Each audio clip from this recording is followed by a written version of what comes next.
Hello दोस्तों, welcome to radio succeed. आज हम बात करने वाले हैं अगले चैप्टर के बारे में। आज जो है हम मुस्लिम लीग का गठन और एवं मार्लेस मिंटो सुधार के बारे में पढ़ेंगे। इससे रिलेटेड जितने भी क्वेश्चंस होंगे सारी इस वीडियो में कवर करेंगे। वीडियो शुरू करने से पहले आपसे रिक्वेस्ट है, अगर आप हमारे चैनल पर नए हैं तो प्लीज़ चैनल को सब्सक्राइब कर लीजिए। और आपको बता दें, हमारे चैनल पर ज्योग्राफी की भी क्लासेस चलती हैं। और जो है आपको बता दें, हमारे चैनल पे जो भी गवर्नमेंट एग्ज़ाम्स या फिर नई नोटिफिकेशंस आती हैं तो सारी अपलोड कर दी जाती हैं। तो आप जो है हमारे चैनल पे बने रहिए। चलिए वीडियो शुरू करते हैं। तो सबसे पहला क्वेश्चन है आपका, निम्नलिखित में से किसने ऑल इंडिया मुस्लिम लीग की स्थापना की थी? तो जो है आपके ऑप्शन हैं सर सैयद अहमद ख़ान, सर मोहम्मद इकबाल आगा खान या नवाब सलीमुल्लाह खान।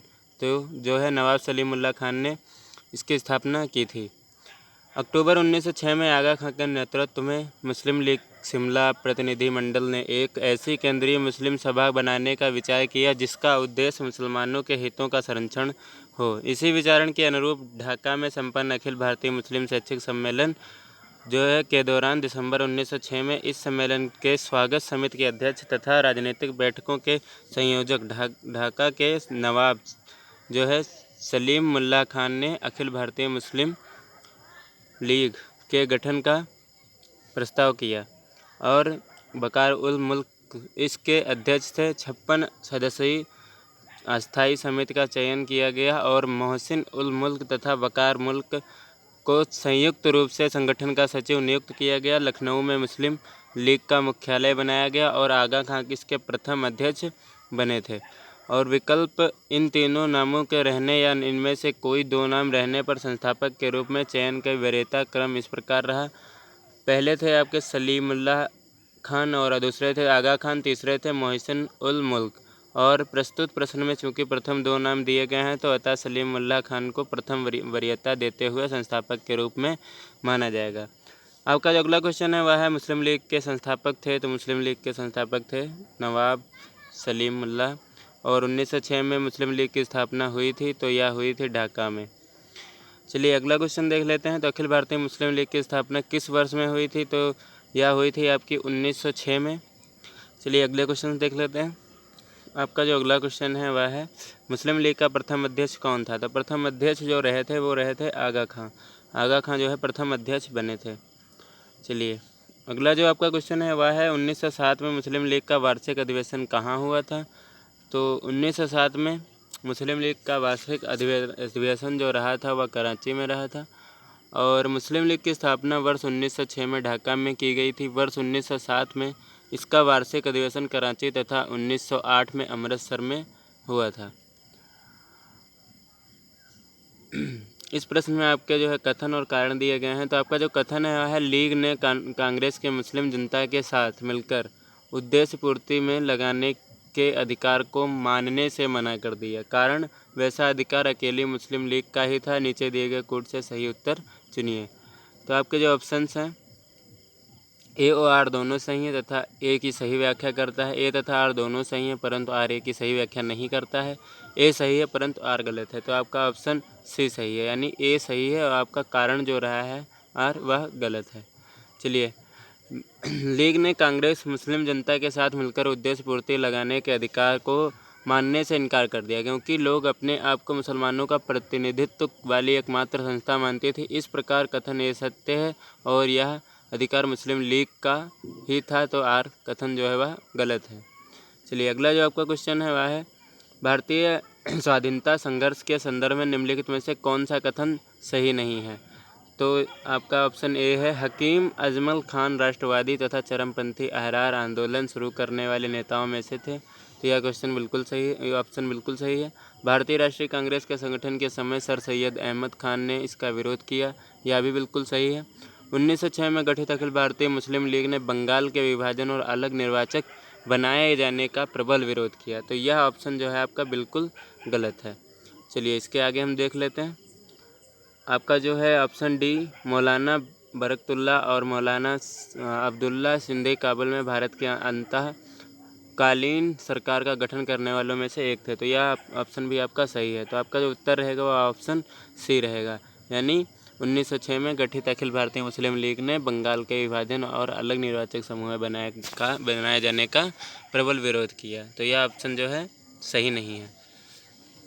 चलिए, लॉर्ड कर्जन की प्रेरणा से ढाका के नवाब सलीम उल्लाह ने बंगाल विभाजन का समर्थक आंदोलन नेतृत्व किया और जो है इन गतिविधियों की पृष्ठभूमि में 30 दिसंबर 1906 को ढाका में एक बैठक का आयोजन किया गया, जिसमें अखिल भारतीय मुस्लिम लीग का नामक एक राजनीतिक संगठन की स्थापना करने का निर्णय लिया गया।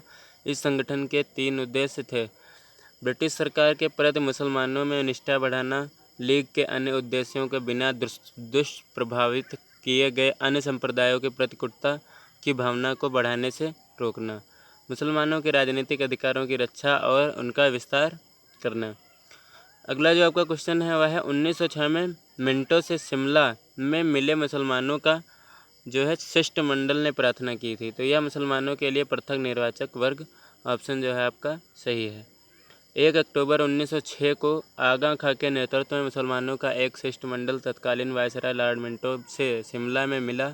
शिष्टमंडल ने प्रांतीय, केंद्रीय एवं स्थानीय निकायों में निर्वाचन हेतु मुसलमानों के लिए विशिष्ट स्थिति की मांग की। इस मांग के जवाब में मिंटो ने मुसलमानों को आश्वासन देते हुए कहा कि उनके राजनीतिक अधिकारों और हितों की जो है भारत में रक्षा की जाएगी।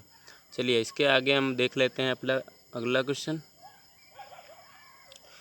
तो सन 1908 में अखिल भारतीय मुस्लिम लीग के एक लंदन शाखा की स्थापना की गई थी, जिसमें जो है इसके अध्यक्ष रहे थे अमीर अली की अध्यक्षता में जो है यह लंदन शाखा स्थापित की गई थी। चलिए, इसके आगे हम देख लेते हैं। जिसके बाद है आपका अगला क्वेश्चन वह है मुसलमान यदि खुश और संतुष्ट है तो भारत में ब्रिटिश शक्ति का महत्व बचाव होगा, यह किसने लिखा? तो यह लिखा था डब्ल्यू हंटर है। तो यह डब्ल्यू हंटर ने लिखा था। डब्ल्यू हंटर ने अपनी पुस्तक द इंडियन मुसलमान में लिखा था कि मुसलमान यदि खुश और संतुष्ट है तो भारत में ब्रिटिश शक्ति का महत्व बचाव होगा। इसके आगे हम पढ़ेंगे मार्ले मिंटो सुधार। इससे रिलेटेड जितने भी क्वेश्चंस होंगे सारे कवर करेंगे। चलिए, इससे ज़्यादा क्वेश्चंस नहीं है, सिर्फ 3 ही क्वेश्चंस हैं। तो आपका जो है मार्ले मिंटो सुधार बिल किस वर्ष में पारित किया गया था? तो यह पारित किया गया था आपका 1909 में। 1909 में। वर्ष 1905 में लॉर्ड कर्जन के स्थान पर लॉर्ड मिंटो को भारत का वायसराय नियुक्त किया गया तथा जॉन मार्ले को भारत सचिव और इनके द्वारा किए गए सुधार को मार्ले मिंटो सुधार नाम से जाना जाता है। ब्रिटिश संसद द्वारा पारित संवैधानिक सुधार इन्हें औपचारिक रूप से भारतीय परिषद अधिनियम 1909 कहा गया। सामान्यतः मार्ले मिंटो सुधार के नाम से प्रसिद्ध हैं। चलिए, अगला जो आपका क्वेश्चन है वह है 1909 में इंडियन काउंसिल एक्ट में किस बात की व्यवस्था की गई थी? तो यह थी सांप्रदायिक प्रतिनिधित्व की व्यवस्था करी गई थी। भारतीय परिषद अधिनियम 1909 यानी मार्ले मिंटो सुधार का सबसे बड़ा दोष सांप्रदायिक प्रतिनिधित्व प्रणाली के तहत मुसलमानों के लिए पृथक निर्वाचन मंडल की व्यवस्था करना था।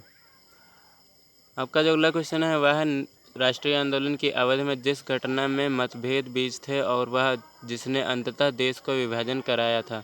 तो यह था आपका विधानसभा में मुसलमानों के लिए पृथक निर्वाचन क्षेत्रों और स्थानों का आरक्षण। वर्ष 1909 के मार्ले मिंटो सुधार के सबसे बुरा पक्ष था मुसलमानों को पृथक अथवा सांप्रदायिक निर्वाचन पद्धति की सुविधा प्रदान करना।